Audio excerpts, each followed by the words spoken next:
The most monumental deception isn't recorded in any history book. It is the very narrative of our past. A falsehood meticulously maintained for millennia to hide a reality so staggering it wouldn't just redraft our history, it would shatter our perception of existence. A reality murmured in the planet's most ancient inscriptions and concealed within the gravitational oddities at the solar system's outer edge. This is the account of a phantom in our sky, a spectral world the Sumerians named Nibiru. The hypothesis is as frightening as it is refined. It posits this world hosts our architects, an ancient astronaut race known as the Anunnaki, who traveled to our world eons past and bioengineered Homo sapiens for one objective: to serve as a slave species, designed for labor in gold mines for their otherworldly masters. Yet this isn't merely a tale of antiquity. Nibiru is theorized to be trapped in a massive 3,600-year elliptical circuit, a heavenly doomsday mechanism. Its previous transit is thought to have ignited an apocalyptic war that crumbled early societies. Its next approach is upon us. This exploration takes us from the ancient mud brick tablets of Mesopotamia to the confidential files of contemporary astronomy. We will interpret worldwide legends of a heavenly annihilator, track the formal scientific quest for the actual Planet 9, and reveal the alarming conspiracy that implies global powers have known this fact for years and are covertly readying. The inquiry isn't merely about our solitude, but whether our creators are coming back. And if so, what occurs when they see what their creation has become? Before we proceed, show your support with a like and brace for the disclosures ahead. Let me know in the comments your location and the current time there. And as with all our content, the visuals provide context but aren't essential to follow. We appreciate your ongoing support. Ready yourself and let's begin. We are not the owners of this world, but its inheritors. The account starts not in the remote past but in the modern era, with a person who professed to have decoded a secret in plain view for 6,000 years. His identity was Zecharia Sitchin, and he put forward a storyline so bold it risked rewriting not just human history but the essence of our being. He contended we are not solitary, that we were never alone, and that our architects are fated to come back. Central to his thesis was one alarming notion. Our solar system conceals a participant, a rogue planet, a 12th world he named Nibiru, home to a species that genetically crafted humanity as a servile race. Sitchin was not a professional archaeologist or linguist. Birthed in Azerbaijan and schooled in London, his expertise was in economics and reporting. He was an independent thinker, unconstrained by the rigid paradigms of established academia, able to perceive what specialists had overlooked. He committed his life to retranslating the ancient cuneiform texts of Sumer, the planet's initial known civilization. And his findings, he asserted, were not folklore, but historical record, a literal factual chronicle of extraterrestrial involvement. In his seminal 1976 work, The 12th Planet, Sitchin detailed his entire argument. Based on his interpretations, the Sumerians understood our solar system held not 11 members, but 12. They included the Sun, the Moon, and the 10 planets we recognize today, Pluto included, but with one extra. This 12th member was Nibiru, a planet with a huge elliptical circuit requiring 3,600 Earth years to finish one loop around our star. For the majority of this duration, it is missing in the blackness of deep space far past Pluto. But every 3,600 years, its path swings it back through the inner solar system, intersecting the trajectories of other worlds. This planet, Sitchin claimed, was inhabited by a technologically sophisticated humanoid species the Sumerians called the Anunnaki, a term he interpreted as those who from heaven to earth came. These were not deities in a spiritual sense. They were corporeal entities, spacefarers from another world. Approximately 450,000 years in the past, the Anunnaki confronted a crisis. Their home, Nibiru, was failing. Its atmospheric layer was decaying. The sole remedy was to suspend a barrier of microscopic gold particles in their stratosphere to deflect heat and light. The issue was Nibiru's lack of sufficient gold. So they initiated a space expedition, a journey to the one planet in the system known to be abundant with the precious metal, Earth. Upon arrival, the Anunnaki set up operations in ancient Mesopotamia and started gold extraction. But the work was exhausting and the regular Anunnaki labor force ultimately rebelled. A fresh answer was essential. Under the guidance of their head scientist, Enki, the Anunnaki resolved to fabricate a worker race. They took a primitive hominid already developing on Earth, what we term Homo erectus, and enhanced it.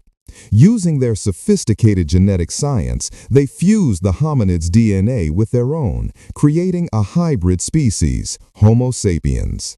Us, we were fashioned, Sitchin declared, to be slaves destined to labor in the mines for our alien overlords. The biblical tale of Adam and Eve in Eden, he claimed, was not a metaphor for humanity's fall, but a corrupted recollection of our genetic fabrication in a lab. This radical theory depended wholly on Sitchin's singular reading of ancient texts. Where academics saw tales of squabbling deities and heavenly allegories, Sitchin saw technical documents and historical logs. He indicated Sumerian cylinder seals that seemed to portray the solar system with the sun at the center, encircled by all planets, including an additional one between Mars and Jupiter. How could an early civilization know of Uranus and Neptune, worlds invisible to the naked eye and not found by modern science until the 18th and 19th centuries? To Sitchin, the answer was straightforward. The Anunnaki informed them. They handed down their advanced astronomical knowledge to the society they founded. The academic world responded with quick and nearly total condemnation. Sumerologists and linguists dismantled his translations, arguing he twisted definitions, took terms out of context, and forced a modern technological narrative onto ancient spiritual writings. They maintained that Anunnaki simply denoted the chief gods of the Sumerian pantheon, not space travelers. They highlighted that no ancient text explicitly states humanity was made by aliens to excavate gold. These were all inferences Sitchin had woven together from disparate and symbolic sources. Yet, despite the academic assault, Sitchin's concepts thrived. His book sold millions of copies and spawned an international movement of adherents. Why? Because Sitchin's narrative supplied answers to some of humanity's most profound queries. Where do we originate? Why are we here? Are we here? Are we by ourselves? He provided a story that was both scientific and epic, replacing remote, unknowable gods with tangible, flesh-and-blood creators who had a clear, if unsettling, motive. His ideas also fed a rising distrust of authority. He portrayed mainstream science as a narrow-minded establishment, either too proud to acknowledge the truth or actively involved in concealing it. This conspiracy aspect became a fundamental part of the Nibiru legend. This leads to the more shadowy theories about Sitchin himself. Some investigators have proposed that he was a high-ranking Freemason or was linked to other esoteric secret societies. They point to his emphasis on elite lineages, concealed knowledge, and his use of symbols like the winged disc, a common motif in both ancient Mesopotamia and modern occultism. Was he simply an autonomous researcher who happened upon a hidden truth? Or was he an initiate selected to gradually reveal a carefully curated version of our history to the public? This conspiracy implies that awareness of the Anunnaki and Nibiru has been preserved for millennia within these secret orders, and Sitchin was part of a managed disclosure. If valid, it prompts an even more disturbing question. What segments of the story did he omit? What is the complete truth they are still concealing from us? Zecharia Sitchin passed in 2010, leaving a heritage of dispute and a universe of unresolved queries. But he had ignited a spark. He had compelled us to re-examine the oldest stories ever told and ask if they were more than mere myths. To comprehend if he was a seer or a dreamer, we must go to the source. We must brush off the clay tablets, decode the cuneiform, and discover what the word Nibiru truly meant to the people who first inscribed it. To find the truth about Nibiru, we must look past modern hypotheses and go straight to the source, the ancient clay tablets of Mesopotamia. Zecharia Sitchin's entire narrative hinges on his translation of these texts. So the central question is simple. What do they genuinely say? When we dust off the cuneiform script and consult the planet's leading Assyriologists, the specialists who have dedicated their lives to these dead languages, a very different image appears. The word Nibiru is real. It appears in multiple ancient documents, but its meaning is far more complex and far less literal than Sitchin ever revealed. First, a critical correction. Sitchin consistently referred to Nibiru as a Sumerian concept. This is incorrect. The word Nibiru is not Sumerian. It is Akkadian, the language of the Babylonians and Assyrians who succeeded the Sumerians. It derives from the Semitic root eberu, which fundamentally signifies to cross. From this root, we get terms like ferry, ford, or bridge. So at its core, Nibiru signifies a crossing point or place of transition.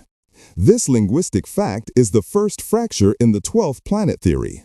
The name itself doesn't describe a homeworld.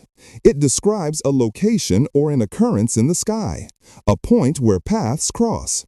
The most famous reference to Nibiru comes from the Babylonian creation epic, the Enuma Elish. This is the account of how the god Marduk ascended to power by vanquishing the primordial chaos dragon Tiamat. After his triumph, Marduk organizes the cosmos, positioning the stars and planets in their proper places. It is here that he establishes Nibiru. The text states, "He set up the station of Nibiru to determine their celestial bands, so that none could transgress or fall short." In this framework, Nibiru is not a rogue planet invading the solar system. It is the antithesis. It is a celestial anchor, a cosmic overseer, a fixed star or position that maintains the rest of the heavens in place. Its role is to guarantee regularity and order, preventing other celestial bodies from straying from their courses. Marduk makes Nibiru the supervisor of the heavens, the very emblem of stability. This is a direct contradiction to the notion of a chaotic intruder that comes back to cause havoc. But where was this crossing point? For that, we turn from mythology to astronomy. The Babylonians were meticulous observers of the night sky, and they documented their findings in astronomical compendiums. The most significant of these is a text known as Mul-Apen, a comprehensive star catalog assembled around 1000 BC. This document lists constellations, planets, and describes their motions. It refers to Nibiru as the star that signifies the shift from the old year to the new, a celestial body visible near the vernal equinox.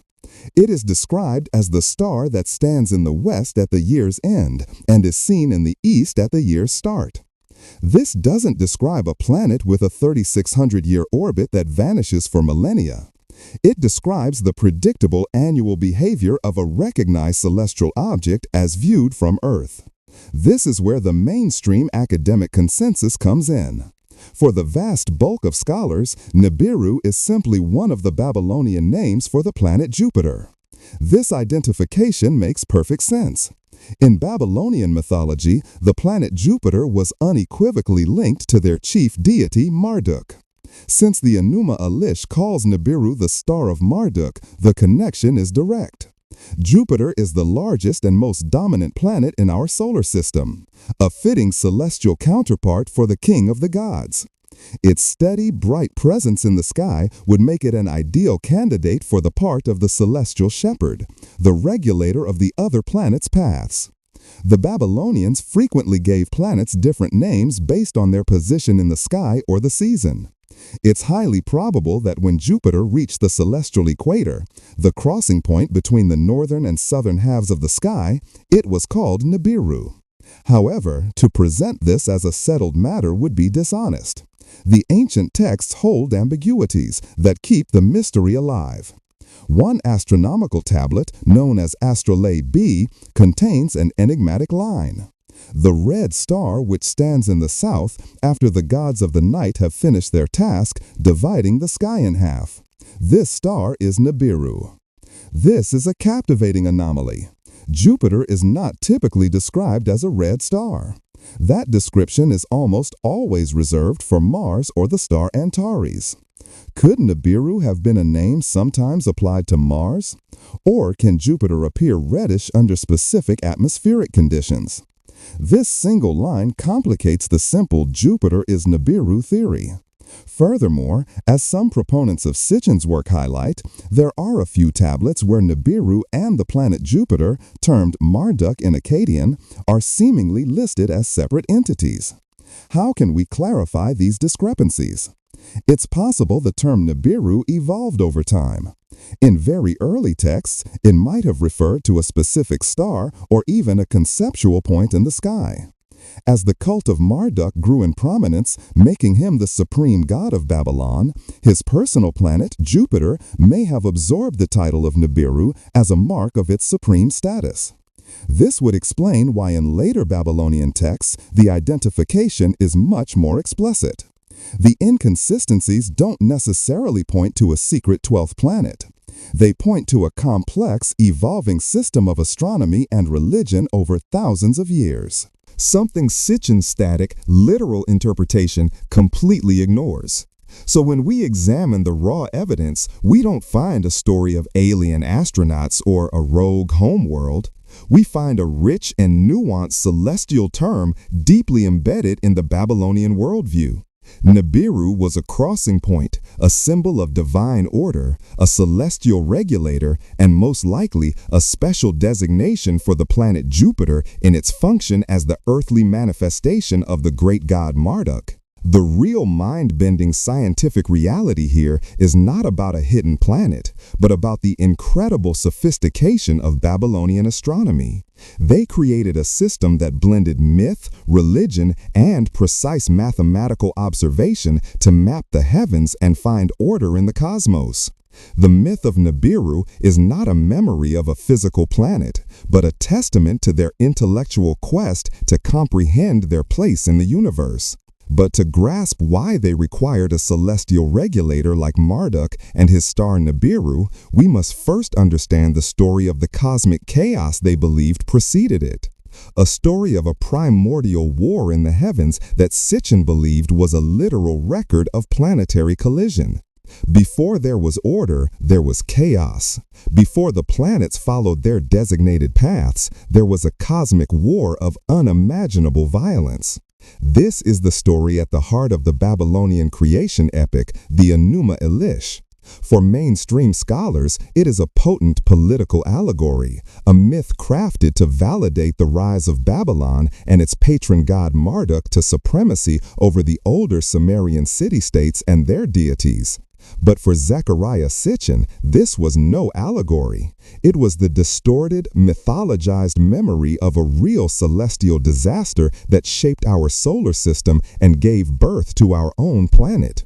To understand the Nibiru theory, we must delve into this ancient story and Sitchin's extraordinary reinterpretation of it.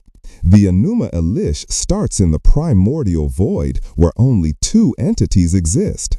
Apsu, the embodiment of fresh water, and Tiamat, the embodiment of the saltwater oceans, a monstrous swirling dragon of chaos. From their union, the first generation of gods are born. As these new deities increase in number and power, their noise and activity disturb the ancient Apsu, who plots to annihilate them. But the young gods uncover his scheme, and the clever god Ea, Enki, slays Apsu in his sleep. This act infuriates Tiamat. Once a passive creative force, she transforms into a terrifying beast of vengeance. She creates an army of 11 monstrous creatures, venomous serpents, scorpion men, and raging demons, and places her new consort, Kingu, at their head. The younger gods are powerless, paralyzed with fear before her fury. This is where the hero emerges, Marduk, son of Ea. He is young, powerful, and ambitious. He steps forward and offers to confront Tiamat, but he demands a price. If he is victorious, he must be crowned king of all the gods, his authority made absolute and eternal. The desperate gods consent. Marduk arms himself not with simple weapons, but with the forces of nature itself. He wields the four winds, commands the lightning, and fashions a great net to ensnare the chaos dragon. He rides a storm chariot into battle and confronts Tiamat. The conflict is cataclysmic. Tiamat opens her mouth to consume Marduk, but he unleashes an evil wind, which inflates her body like a balloon, rendering her helpless. He then fires an arrow that pierces her heart, killing her. The war is not finished. He captures her monstrous army and takes the Tablet of Destinies from Kingu, cementing his own authority. Then he returns to Tiamat's colossal corpse and performs an act of cosmic creation. He slices her body in two like a shellfish. From one half, he raises the sky, creating the heavens. From the other half, he lays down the earth. He sets the stars in their stations, creates the calendar, and establishes the order of the cosmos. He has not just won a war, he has forged reality itself from the body of his defeated foe. Now, let's view this story through Sitchin's lens. He saw this not as myth, but science. He argued that the gods were not deities, but planets, and the Enuma Elish was a sophisticated cosmology detailing the formation of our solar system. In his model, Tiamat was not a dragon, but a massive ancient planet that once existed in an orbit between Mars and Jupiter. Apsu represented the sun. The other gods were the other planets in their primordial orbits. The invader, the interloper, was Nibiru, which he identified with Marduk. According to Sitchin, Nibiru was a rogue planet from outer space, captured by our sun's gravity and pulled into the solar system on a retrograde, clockwise orbit, contrary to the counterclockwise path of all the other planets. As it passed by the outer planets, its trajectory was bent inward. This path brought it into a direct collision course with the ancient planet Tiamat. The battle described in the myth was a literal account of a celestial impact. Sitchin's analysis was incredibly detailed. Nibiru didn't strike Tiamat directly at first. On its first pass, one of Nibiru's 7 moons, which Marduk armed as his winds, smashed into Tiamat, cracking her open. This corresponds to the part of the myth where Marduk uses the winds to inflate Tiamat. On its next 3,600-year orbit, Nibiru itself returned and struck the wounded Tiamat directly, shattering her into 2 pieces. This is Marduk slicing her corpse in half. What happened to the pieces? Sitchin claimed the upper half of Tiamat, along with her primary moon, Kingu, was knocked into a new orbit closer to the Sun, between Venus and Mars. This wounded half-planet coalesced, and water from the original planet filled the massive gash left by the impact. This half-planet became Earth, and its moon Kingu became our moon. The massive scar from the collision became the Pacific Ocean basin. The other half of Tiamat was utterly pulverized by the impact. The countless shattered fragments were thrown into Tiamat's original orbit, becoming what we now know as the asteroid belt. This, Sitchin argued, is the hammered bracelet that Marduk placed in the sky as a celestial boundary. Even the comets with their strange long-period orbits are explained as far-flung debris from this cosmic collision. This is, without doubt, a mind-bending and elegant theory. It provides a single dramatic explanation for a host of solar system mysteries. The existence of the asteroid belt, the peculiar geology of Earth with its continents seemingly clustered on one side, the origin of our unusually large moon, and the strange orbits of comets. It transforms an ancient myth into a plausible, if unproven, scientific hypothesis. However, the scientific community has major problems with this planetary collision theory, often called the giant impact hypothesis. While a giant impact is the leading theory for the formation of our moon, a Mars-sized object named Theia is thought to have hit the early Earth. Sitchin's version is seen as impossible.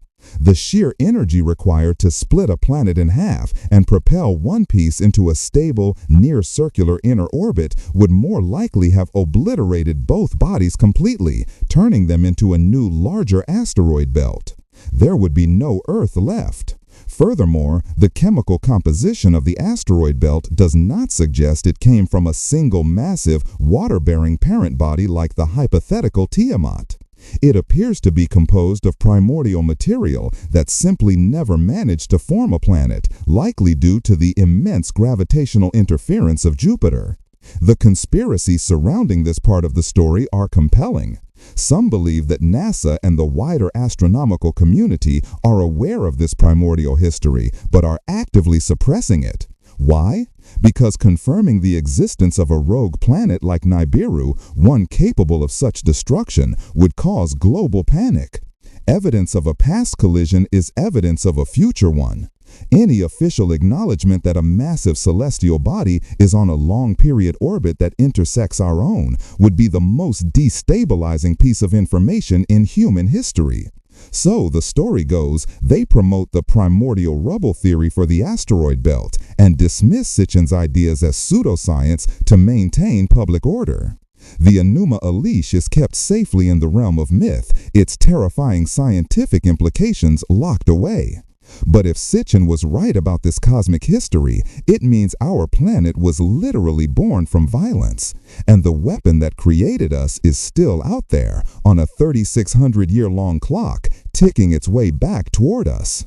If a technologically advanced alien race created humanity, they must have had a reason.